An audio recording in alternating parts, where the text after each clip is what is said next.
Welcome to our Beer U module on yeast. Without yeast, there would be no beer or wine, so it's extremely important to brewers and vintners alike. In this module, we'll talk about what yeast are, where they come from, and how they do that voodoo that they do so well. Evidence of humans creating fermented beverages goes back thousands of years, at least to 7000 BC and the Jiahu archaeological site in China. Yet yeast were discovered to be critical for fermentation only around 1860. So how did so many brewers prior to 1860 know how to brew beer? For many ancient brewers, fermentation was just a happy circumstance. In fact, fermentation was probably discovered by accident when some ancient human left some wet grain or sugary drink lying around too long, which allowed it to ferment from naturally airborne yeast. Through trial and error, early humans probably discovered how to make such happy concoctions again and again until they were eventually able to start refining that process. Brewers got to be pretty good at creating better beer over the years by accidentally culturing yeast and helping them to evolve, all without the knowledge of the brewer.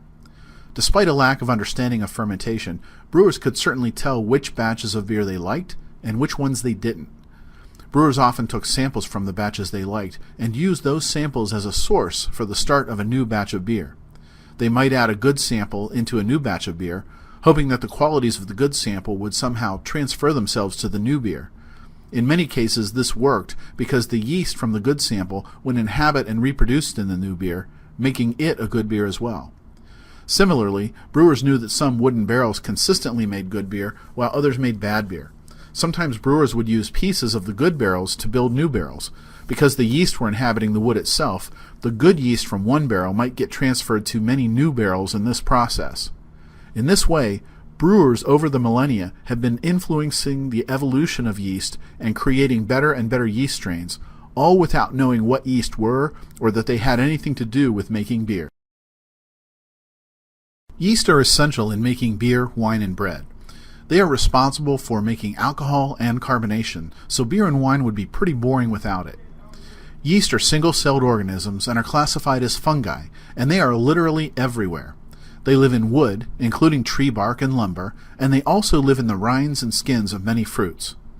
Yeasts love to eat sugar, and from that they produce CO2, or carbon dioxide, and alcohol. There are hundreds of varieties of known yeast, and probably many hundreds more varieties that have not even been cataloged. In 1860, Louis Pasteur's research led him to conclude that fermentation was the product of yeast. This contradicted the earlier misunderstanding that fermentation was a natural part of the life and death of ordinary cells. Later, Pasteur went on to define the fermentation process very specifically and was the first to determine that fermentation happened in the absence of oxygen and that yeast obtained energy by liberating oxygen from other substances, in this case, sugar. Pasteur also identified a large number of other microorganisms that were common infections in beer. His research helped brewers to understand the sources of those infections and eliminate them. Pasteur was not a beer drinker, but he set a goal for himself to help his native France to make the best beer in the world by helping French brewers compete with their German counterparts. Pasteur was pretty staunchly anti-German, since the Franco-Prussian War had seriously impacted his life and career. Pasteur set out to help French brewers create a beer of national revenge that would hurt Germany's primary export product, beer.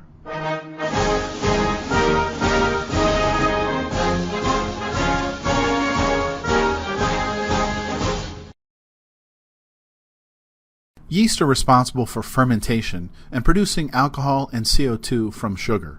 This process is often expressed as a chemical formula that can look a little complicated, but is really quite simple. Yeast eat sugar, which is provided by malted barley in beer. They consume the sugar and produce two things that are important to beer, alcohol and CO2, or carbon dioxide. So there'd be no alcohol or carbonation in beer if it wasn't for yeast. Yeast generally reproduce by budding. Budding is when a single yeast cell splits into two yeast cells. The new, smaller cell is known as a daughter cell until it splits away from the parent yeast cell. Reproducing without a partner yeast is known as asexual reproduction and is common among various fungi. Under the right conditions, yeast can reproduce pretty rapidly, which means that a relatively small number of yeast can turn into a large number of yeast over a period of just a few days. Brewers typically begin their first batch of beer with yeast that they purchase from a yeast laboratory or another brewer. Once a brewer gets started with yeast, it can be grown or propagated in the brewery. Yeast can also be recovered after the fermentation process once it flocculates and settles out of the beer. The conical bottom of this fermentation tank is designed to catch the falling yeast and make them easier to recover. Yeast can be reused a number of times depending on the yeast, the desired results, and the way they are treated, but eventually all yeast mutate or start to lose their effectiveness in the brewing process and need to be replaced with fresh yeast that was cultured in a laboratory or in the brewery. Yeast enter the brewing process once the wort or raw beer is ready. That is usually after the boil process takes place, and once the wort is chilled to a low enough temperature that it won't kill the yeast when they are added. The process of adding yeast to the wort is known as pitching. Once they get into the wort, it takes the yeast a little while to get settled in. They feast on the nutrients in the wort and reproduce very rapidly until all the oxygen in the wort is depleted. Once the oxygen is gone, fermentation truly begins. With no oxygen left to them, the yeast begin feeding on the sugar in the wort, turning it into alcohol and carbon dioxide. Fermentation then usually takes several days to a week. Fermentation is essentially over when the yeast won't eat any more sugar. Once this happens, the yeast start to form into clumps and settle down to the bottom of the tank. This is called flocculation, and it's pretty handy for brewers because it makes it easier to recover the yeast and use them in another batch of beer. During fermentation, the yeast will eat much of the sugar, but not always all of it. The percentage of sugar that the yeast normally eat is referred to as attenuation. High attenuation means that most or all of the sugar has been eaten. Low attenuation means that a small amount of sugar has been eaten. Some beers, particularly Belgian-style beers, are bottle conditioned. This means that yeast have been added to the bottle and that the fermentation process will continue while the beer is being stored in that bottle. A little bit of wort is also added to give the yeast some sugar to eat. Wort, or unfermented beer, is a great source of sugar. The process of adding wort to a fermented beer is called krausening. Bottle conditioning provides additional carbonation since CO2 is still being produced by the yeast in the bottle. For larger size bottles, this can create a lot of pressure inside the bottle, so bottles are sometimes finished with a cork covered by a wire cage. Ordinary bottle caps might blow off the bottle due to the increased pressure that the bottle conditioning creates. Ale yeast, also known as Saccharomyces cerevisiae, are the classic beer yeast that have been around for millennia. They existed long before humans developed technology for refrigeration, which is good because they prefer warmer fermentation temperatures, usually around 55 to 70 degrees Fahrenheit. Ale yeasts do much of their work near the top of the fermentation tank. They tend to create a layer of foam on top of the beer, like the foam you can see in this picture. Ale yeast are used to brew ales and some hybrid beers. Ales tend to be more full-bodied with a wider range of flavors than lagers, partly because ale yeast produce more flavor components, called esters and phenols, than their lager yeast cousins. Lager yeast are more recent to the brewing scene. They started to be used somewhere around the year 1500. Unlike ale yeast, they do their best work at cooler temperatures from 45 to 55 degrees Fahrenheit.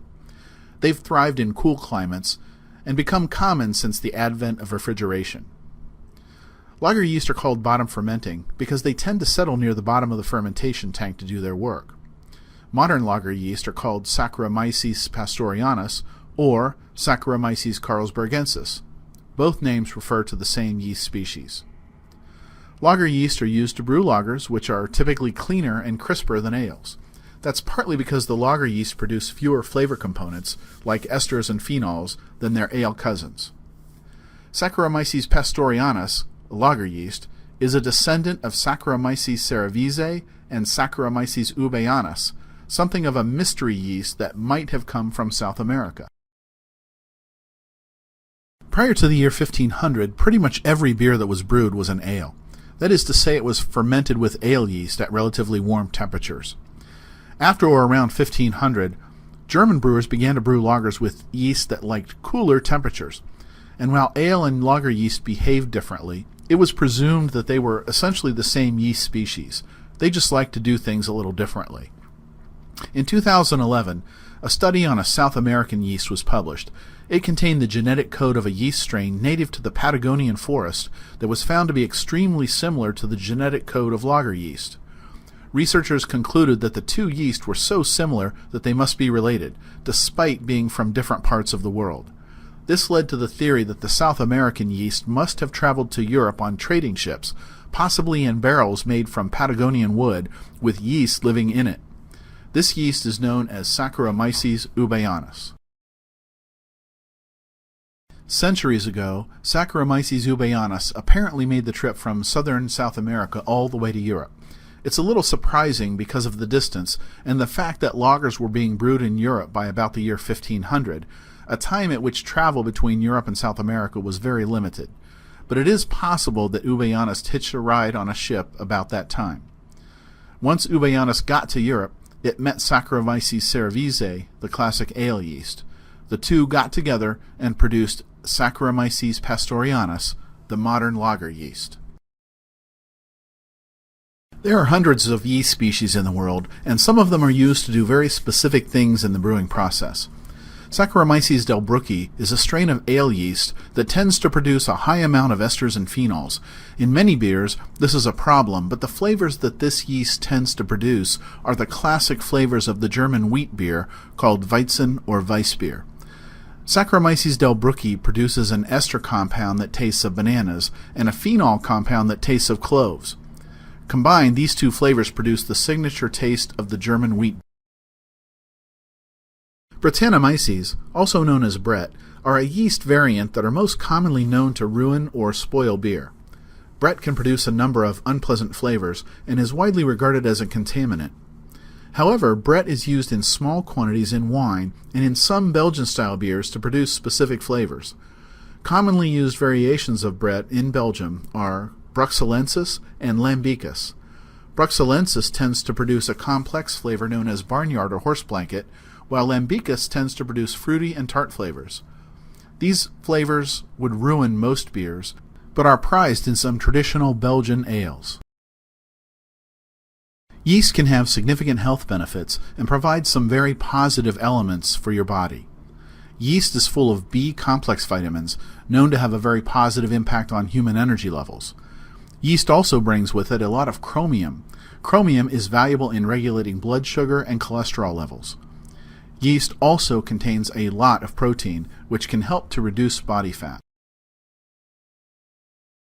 Yeast don't always create flavors in beer, but they do in some cases. Yeast flavors can be both desirable or undesirable.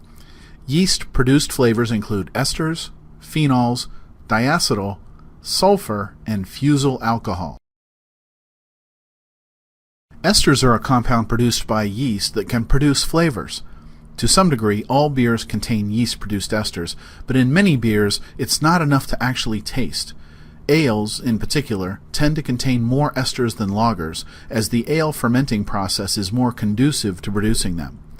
Esters usually produce fruity, flowery, or spicy flavors.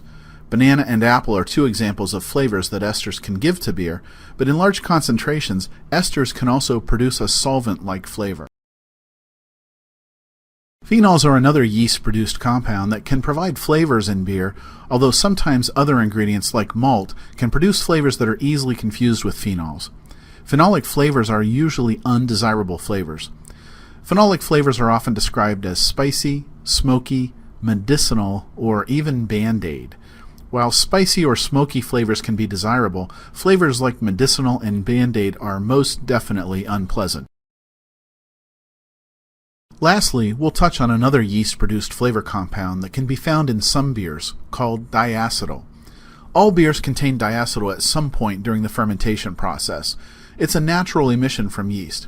However, yeast will eventually consume and destroy diacetyl if treated properly, so diacetyl is almost always considered an off flavor in beer, although some beer styles allow for a small quantity of it. Diacetyl tastes buttery or sort of like butterscotch.